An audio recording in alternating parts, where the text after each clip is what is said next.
Saudações a todos, XXMed, meu nome é Ayrton Oliveira. Hoje vou falar acerca dos métodos de estudo em histologia. Estes são os conteúdos que vão ser abordados nesta apresentação: histologia, preparações histológicas, microscopia, radioautografia, citoquímica e histoquímica, hibridização. Histologia é o estudo das células e dos tecidos do corpo e de como essas estruturas se organizam para constituir os órgãos. Ela estuda com auxílio do microscópio. Preparação de cortes histológicos é o procedimento mais usado no estudo de tecidos ao microscópio de luz e também eletrónico. Microscópio de luz, óptico ou fotônico. Neste microscópio, a imagem vai se formar a partir de raios luminosos de um feixe de luz que vai atravessar uma estrutura. Consegue-se observar células vivas, camadas muito delgadas de células ou de tecidos e até membranas transparentes de animais vivos, etc. Temos aqui o microscópio de luz, com seus componentes ópticos e mecânicos. Vamos destacar aqui os componentes ópticos, que são a lâmpada, o espelho, o condensador, as lentes objetivas, a lente ocular, ainda temos o prisma, ainda temos o filtro de luz, etc. Cortes histológicos. Eles são muito finos, eles possibilitam a passagem da luz para que se forme uma imagem. Eles são colocados sobre uma lâmina de vidro e eles são obtidos por meio de micrótomos, que são aparelhos especiais que vão efetuar cortes muito finos. A fixação é feita logo após a remoção do corpo, no caso do organismo. Vamos remover um fragmento de tecidos, né? Logo após a remoção desse fragmento do organismo, a gente vai fixar. A fixação tem várias finalidades: evitar a digestão de tecidos por enzimas existentes nas próprias células, a famosa autólise, ou então por bactérias, de composição por micro-organismos, endurecer os fragmentos e preservar em grande parte a estrutura e a composição molecular dos tecidos. A fixação é feita por métodos químicos ou físicos. Na fixação química, os tecidos vão ser imersos em soluções com agentes que vão estabilizar as moléculas, são os famosos fixadores químicos. Normalmente, os fixadores químicos mais utilizados em microscopia de luz são o formaldeído a 4% e o glutaraldeído. Em microscopia eletrónica, existe um cuidado muito maior com a fixação, por o microscópio eletrónico ter uma resolução maior. Faz-se então uma fixação dupla com uma solução de glutaraldeído tamponado, seguida por uma fixação de tetróxido de ósmio. O tetróxido de ósmio preserva e fornece um contraste aos lípidos e às proteínas, é uma função adicional que ele tem. Inclusão. Na inclusão, os fragmentos de tecidos vão ser infiltrados com substâncias que lhes conferem uma consistência rígida. É feita após a fixação e consiste em impregnar ou mergulhar os tecidos ou os fragmentos em substâncias como a parafina e a resina de plástico. Parafina para o caso da microscopia de luz e a resina de plástico para a microscopia eletrónica, às vezes também para a microscopia de luz. A inclusão é precedida por duas etapas: a desidratação e o clareamento. Na desidratação, a água contida nos tecidos vai ser inicialmente extraída pela passagem dos fragmentos por diversos banhos de soluções de concentrações crescentes de etanol, e no clareamento, os fragmentos também vão passar por banhos de substâncias que vão ser miscíveis tanto em etanol como no meio de inclusão, que é a parafina ou resina. Normalmente essas substâncias são o xilol e o tolol, e basicamente o clareamento tem como objetivo tornar os fragmentos de tecidos mais transparentes ou no mínimo mais translúcidos. Ok? Blocos de parafina com fragmentos. Normalmente esses blocos é que vão ser submetidos ao corte do micrótomo. Os cortes, depois, são colocados a flutuar sobre uma superfície de água aquecida e depois vão ser colocados sobre lâminas de vidro, que são aquelas lâminas de vidro que vão ser colocadas no microscópio. No caso óptico, né? No contexto do microscópio óptico, estamos a falar disso. Fixação física por congelação. Ela ocorre após submeter os tecidos a um congelamento rápido. Nesse caso, os tecidos vão tornar-se rígidos e prontos para serem cortados, seccionados. Ela possibilita a preparação rápida de cortes sem se passar pelo longo procedimento da desidratação e da inclusão. São feitos automaticamente porque é uma congelação.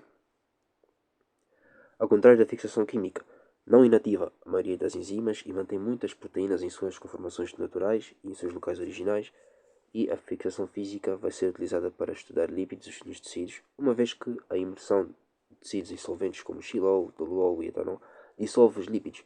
Então a fixação física torna-se importante para se estudar os lípidos. criomicrótomo ou criostato é um aparelho que foi desenvolvido para se fazerem os cortes dos tecidos que estão incluídos no gelo. Okay? Coloração. Os tecidos são incolores, então precisam de ser corados.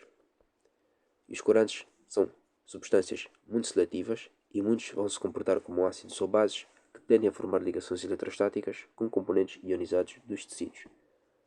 No caso, temos componentes basófilos e componentes acidófilos. Os componentes basófilos coram-se com corantes básicos e os componentes acidófilos coram-se com corantes ácidos. Os corantes básicos são, por exemplo, os mais utilizados: azul de toluidina, azul de metileno e hematoxilina. Os componentes basófilos, aqueles que se coram com corantes básicos, contêm na sua composição normalmente ácidos nucleicos, glicosaminoglicanos e glicoproteínas ácidos. Os corantes ácidos são, por exemplo, o Orange G, a eosina e a fucsina ácida.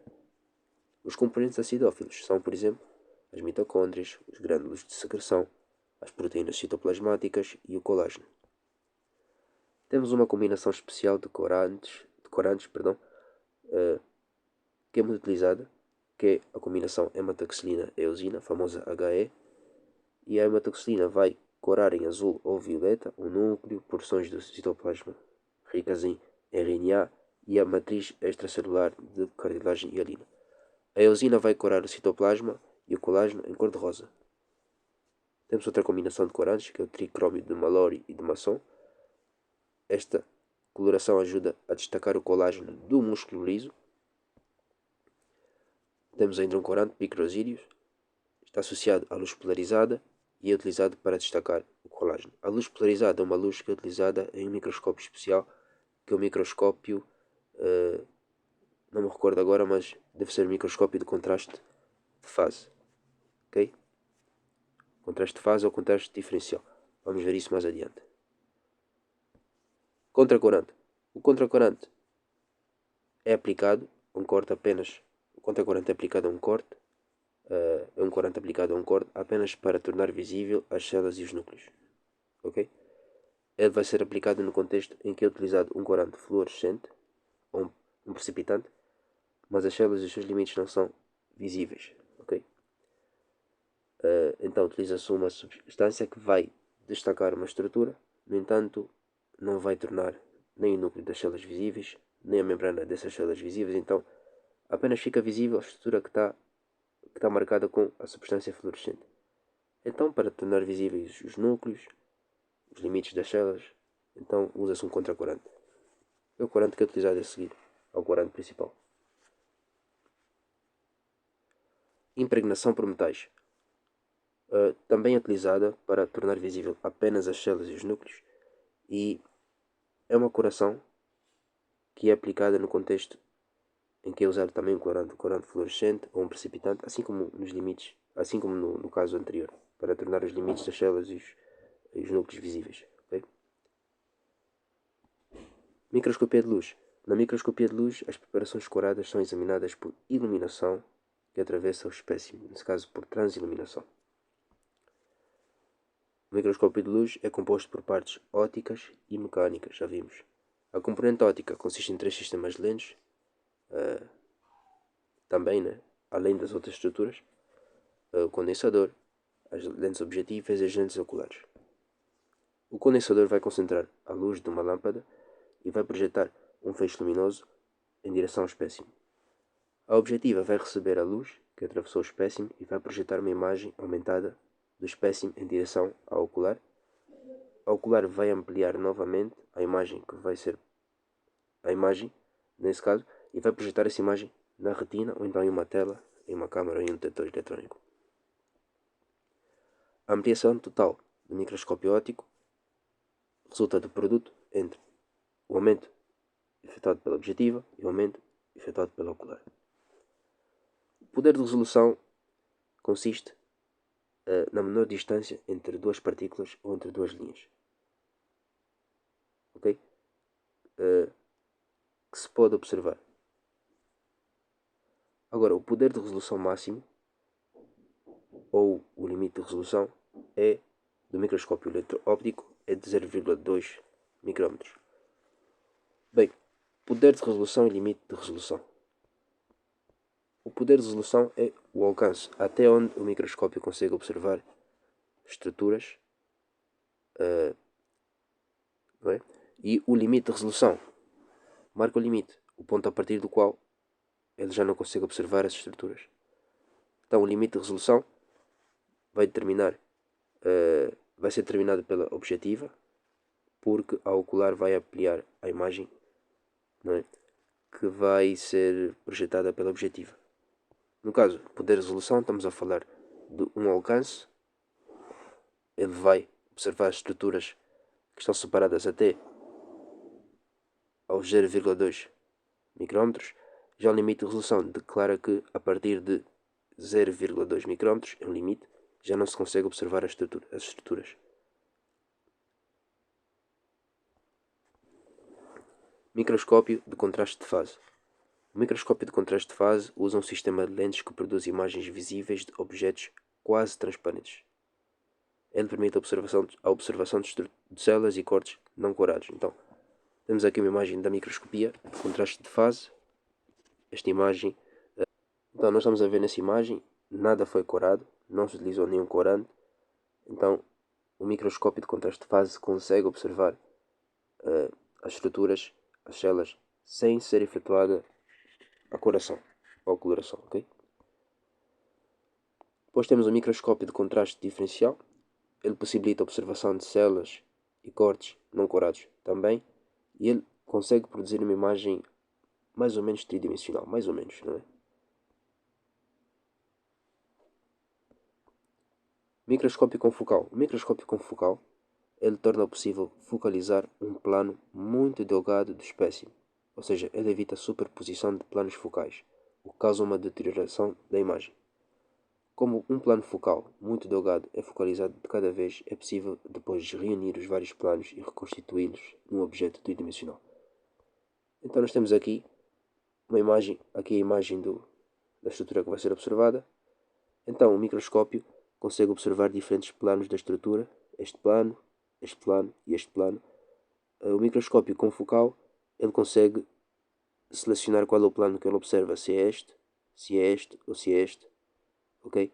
Então ele consegue meio que formar uma imagem tridimensional da estrutura. Okay? Isso é basicamente o funcionamento do microscópio confocal, né?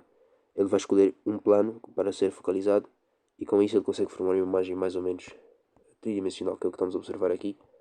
Imagens de microscópio confocal. Sim, imagens de microscópio confocal são imagens mais ou menos tridimensionais. Trata-se da mesma imagem, no entanto, está a ser observada em planos diferentes. Okay? É a mesma imagem, mas está a ser observada através de diferentes planos focais. Temos aqui uma outra imagem de microscópio confocal. Mais uma vez, a falar sobre o plano que está a ser focalizado. Prontos. Microscopia de fluorescência.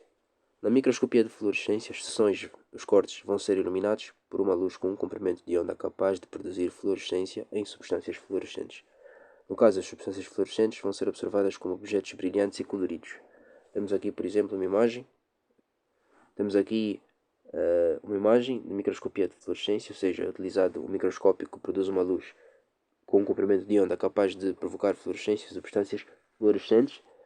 Foi utilizado uma substância fluorescente, que é um corante, que é o alaranjado de acridina.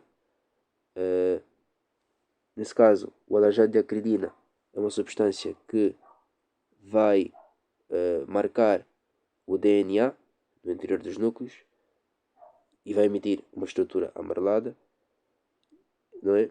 Enquanto que o RNA também vai ser marcado por essa estrutura, mas menos intensamente. O RNA vai estar no citoplasma, então, pela concentração de alaranjado de acridina, nós vamos ter uma coloração menos amarela, ou seja, mais avermelhada, né?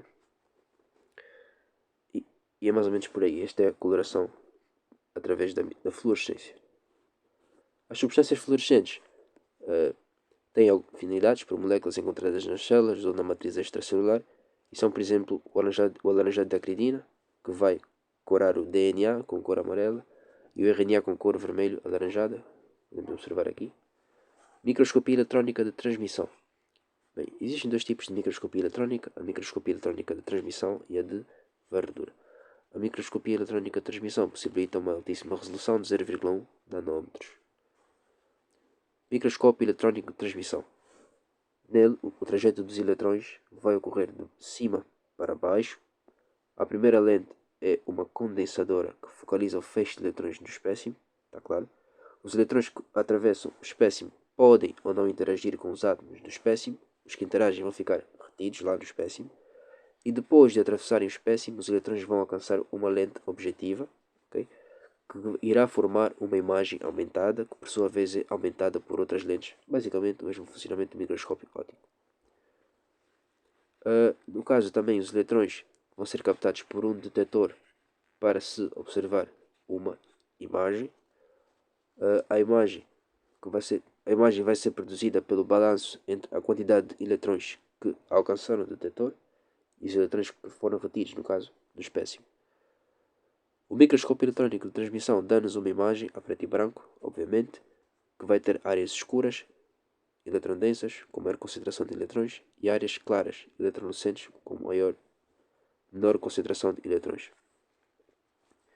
O microscópio eletrónico utiliza cortes muito mais delgados que os da microscopia de luz, obviamente. Temos aqui uma imagem da microscopia eletrónica de transmissão. A luz então vai sair de cima. É uma luz que não é bem luz, é uma luz, é uma radiação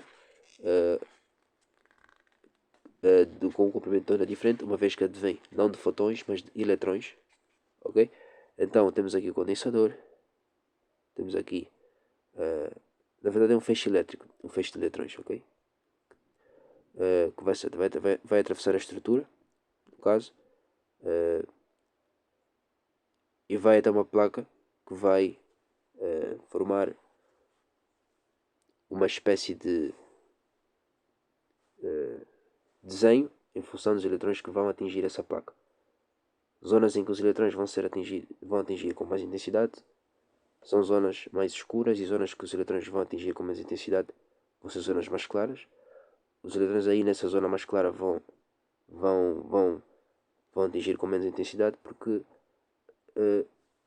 os eletrões que deveriam atingir essa área vão ficar retidos na estrutura. Então, em função desse balanço, vai se formar a imagem. Okay? Depois, essa imagem vai ser projetada numa câmera ou numa tela. Não é? É mais ou menos esse o funcionamento. Microscopia eletrónica de varredura. Ela fornece imagens pseudo-tridimensionais, ok, das superfícies das células, tecidos e órgãos. Nesse caso, na microscopia eletrónica de varredura, um feixe de eletrões de diâmetro muito pequeno vai ser focalizado sobre o espécime, varrendo literalmente. Os eletrões não vão atravessar o espécime, mas eles vão ser refletidos por átomos de metal. Então, o que é que vai acontecer? Os eletrões vão varrer uma delgada camada de metal previamente aplicada ao espécime, e depois essa camada de metal vai refletir os espécimes, vai refletir os eletrões, não é? Nesse caso, os átomos de metal vão refletir os eletrões, não é? Os metais têm carga, vão ter uma capacidade de refletir esses eletrões. Os eletrões vão ser refletidos e depois vão ser capturados por um detector, e depois essa captura vai ser transmitida por amplificadores. Vai ser transmitida a amplificadores que vão amplificar a imagem. Também gera-se uma imagem a preto e branco. Temos aqui também o funcionamento do microscópio eletrónico de varredura. É o mesmo funcionamento, no entanto, o espécime é maior. Não será preciso um corte, ok? Não será preciso um corte. O espécime é colocado lá, tal como é, e ele vai emitir. Vamos simplesmente decorá-lo com metais que vão refletir a luz que vai ser, não é, detectada por um detector de elétrons, e depois esse detector vai transformar essa detecção através do balanço de eletrões, né? Áreas escuras e áreas claras, vai fazer uma imagem. Está aqui um amplificador de sinal, né, etc. Ok, vamos sair um pouco da microscopia, vamos falar da radiotografia. A radiotografia possibilita o estudo funcional de processos biológicos em cortes de tecidos ela usa radioatividade e detectores de radioatividade. A radiotografia na radiotografia fornece átomos ou moléculas radioativas às células, no caso aminoácidos radioativos, açúcares radioativos, nucleótidos radioativos. Esses nucleótidos, açúcares e aminoácidos vão ser precursores radioativos. Precursores são moléculas que vão servir, no caso são monómeros, que vão servir para se formarem estruturas, polímeros no caso, que vão integrar estruturas ou integrar, etc. Outras coisas. A radiotografia permite a obtenção de muitas informações através da detecção de radioatividade. Temos aqui, por exemplo, nesta imagem estamos a observar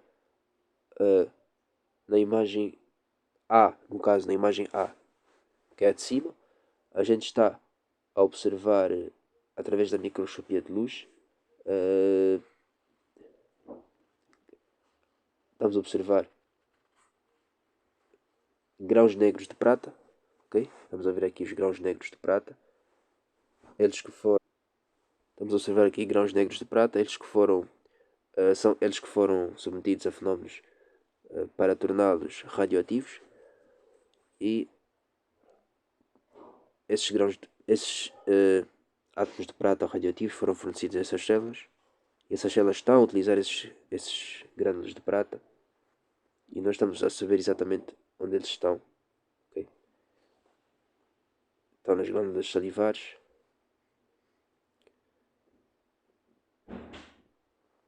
Okay?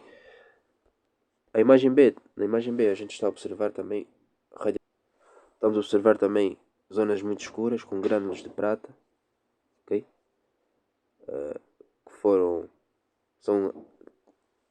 Que têm átomos de prata radioativos, por isso é que nós conseguimos detectar. Okay?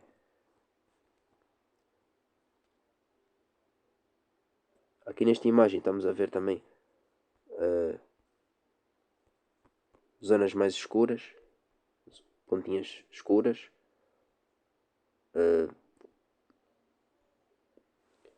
Temos aqui grânulos escuros, como eu disse, né? Estou a repetir, que têm uma molécula radioativa que nós conseguimos detectar.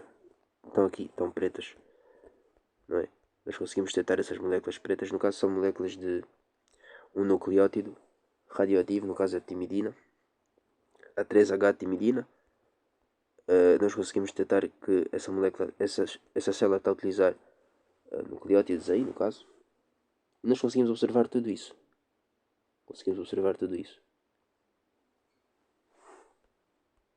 No caso, as células aqui deviam estar em processo de divisão. Ok? Deviam estar em processo de divisão, estavam a produzir muito DNA, a produzir muitas proteínas, RNA no caso, etc. Conseguimos ver tudo isso. Cultura de células. A cultura de células possibilita a análise direta do comportamento de células vivas por meio de um microscópio. Okay?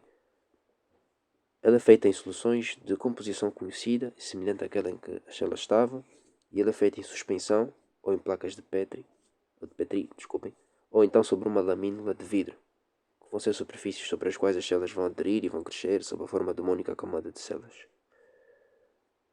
A cultura de células é executada em área estéreo, e as culturas que são feitas com células obtidas diretamente dos animais são culturas primárias. As culturas que são feitas através de outras culturas são culturas secundárias. Fracionamento celular.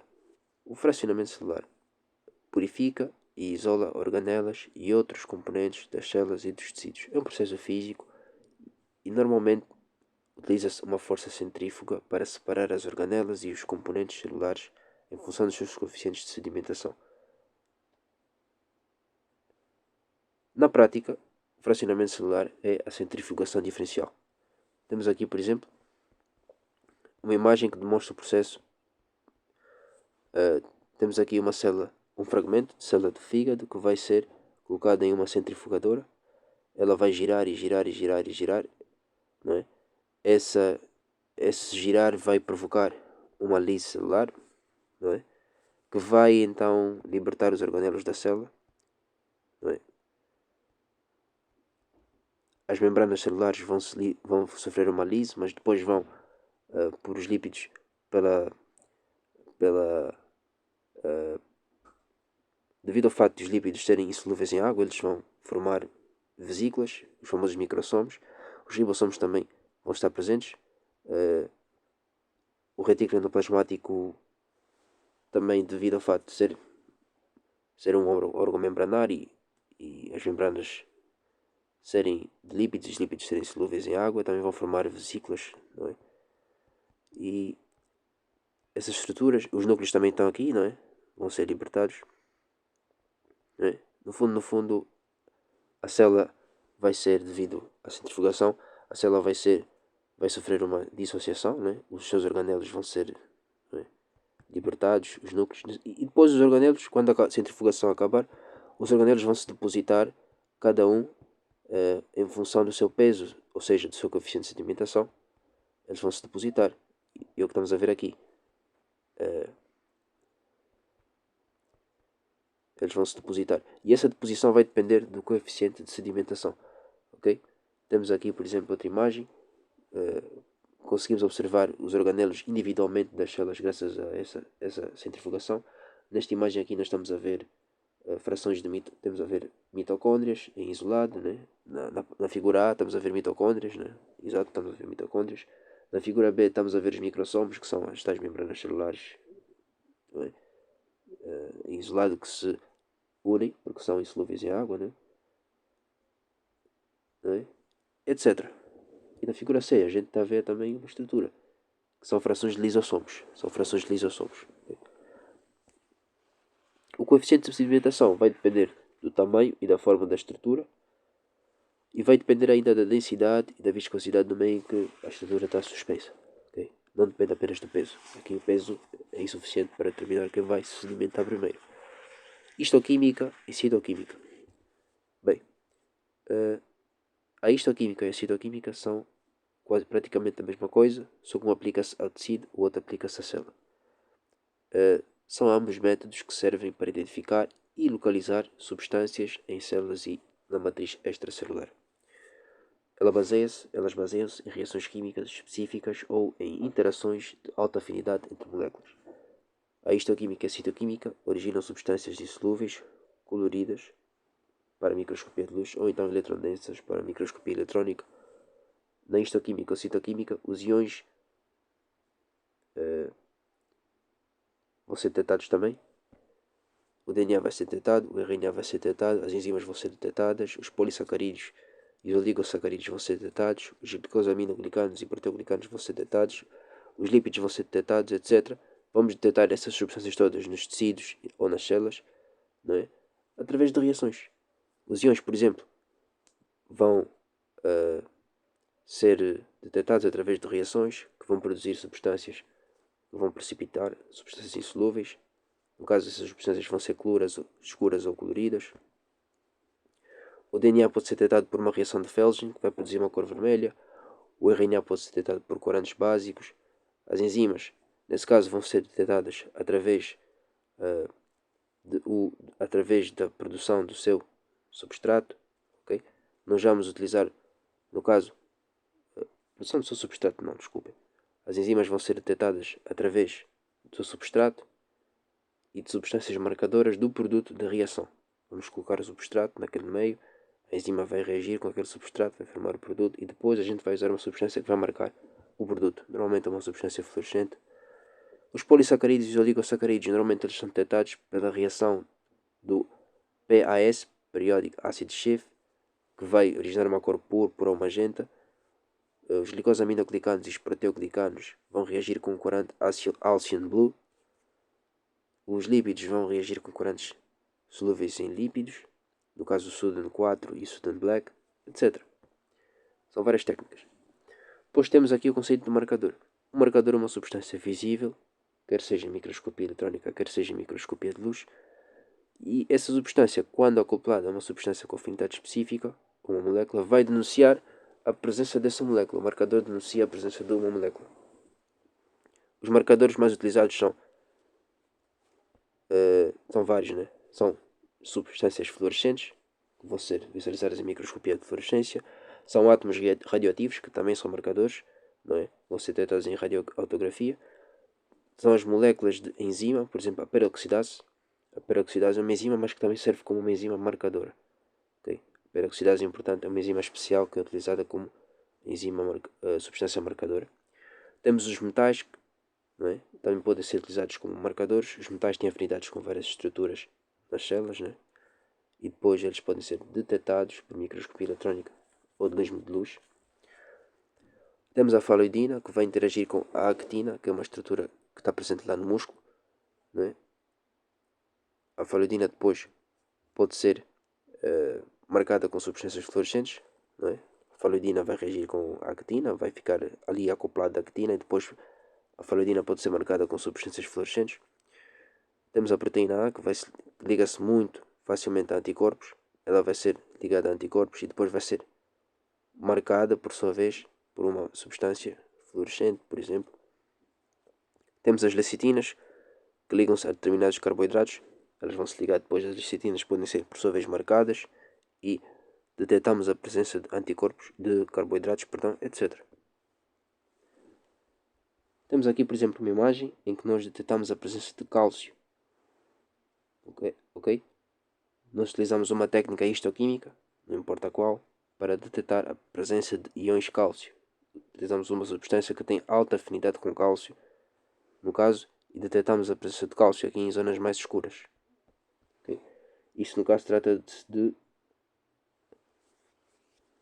um tecido cartilaginoso. No caso, trata-se da cartilagem de crescimento, ok? Que está lá presente nas estruturas da cartilagem de crescimento, ok? Estrutura que está lá na epífise dos ossos longos, em fase de crescimento, e não só nos ossos longos, em outros ossos também, não é? Mas principalmente nos ossos longos. Temos aqui também outra imagem em que foi utilizado um marcador. No caso, foi utilizado um método para se detectar a presença de uma enzima, okay, que no caso é a fosfatase alcalina, em células formadoras dos ductos renais, ok? Dos ductos renais, detectou-se a presença da substância da enzima fosfatase alcalina nos ductos dessas células, nos ductos, né, do rim. Temos aqui também a detecção da presença de hidrolases através de radiotografia, marcadores radioativos, presença de hidrolases nos lisossomos, estão aqui marcados a preto, ok?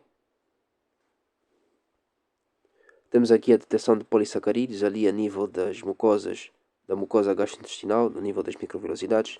Temos aqui a presença de uma grande quantidade de polissacarídeos que estão a ser marcados, esses polissacarídeos que vão ser libertados para formar uma espécie de muco, não é? Daqui isto é o lúmen, são as microvilosidades lá do epitélio intestinal. Imunocitoquímica. A imunocitoquímica é como se fosse uma técnica histoquímica ou citoquímica, mas que serve para detectar a presença de proteínas. A imunocitoquímica baseia-se na interação entre uma molécula e um anticorpo que a reconhece. Ela é útil para identificar e localizar proteínas ou glicoproteínas. Neste caso da imunocitoquímica, os anticorpos devem ser primeiro acoplados a um marcador. A imunocitoquímica pode ser direta ou indireta. É direta quando o anticorpo encontra a proteína, não é? E depois esse anticorpo é ligado a um marcador apropriado, e pode ser indireta quando utilizamos um anticorpo que vai ser contra o anticorpo, um anti-anticorpo, e depois um marcador. Os anticorpos utilizados em imunocitoquímica podem ser monoclonais ou policlonais. Temos aqui um método de imunocitoquímica direta, não é? O anticorpo vai se ligar à proteína e o anticorpo vai ser marcado com uma substância, não é? Pode ser uma substância fluorescente, etc. Uma substância que seja visível ao microscópio, okay? De luz ou eletrónico. Nesse caso, isso é um anticorpo policlonal. Policlonal porque são utilizados anticorpos policlonais. São anticorpos que são contra uma proteína, no entanto, são contra diferentes porções da proteína.